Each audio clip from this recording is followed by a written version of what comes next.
तर नामस्मरण आपल्या घरात ज्या प्रकारे होत राहील त्या प्रकारे आपल्या घरातील ज्या अडचणी असतात त्या दूर होण्यास मदत होत असते। त्याच्यानंतर आपल्या ज्या घरामध्ये पैशाची चणचण असते ती कमी होते, पैशाची अडचण दूर होते। तसंच विशेष म्हणजे संततीविषयी जी चिंता असते ती दूर होत असते। मुलांची प्रगती होण्यामध्ये खूप मार्ग मोकळे होत असतात।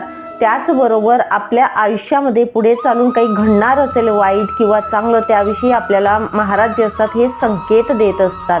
त्याच्यानंतर तुम्हाला सांगेल आपल्या आयुष्यामध्ये जो पण व्यक्ती येतो ती सुसंगती लाभते, म्हणजे चांगले लोक हे आपल्या आयुष्यात येतात आणि वाईट लोक जे असतात ते आपल्या आयुष्यातून महाराज काढत असतात।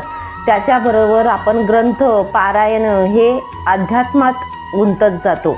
त्यामुळे आपण श्री स्वामी समर्थ हा जो मंत्र आहे महाराजांचा, हा मंत्र जप नक्कीच सगळ्यांनी करावा एवढीच मी विनंती करेल आणि त्याचा लाभ सगळ्यांनी घ्यावा।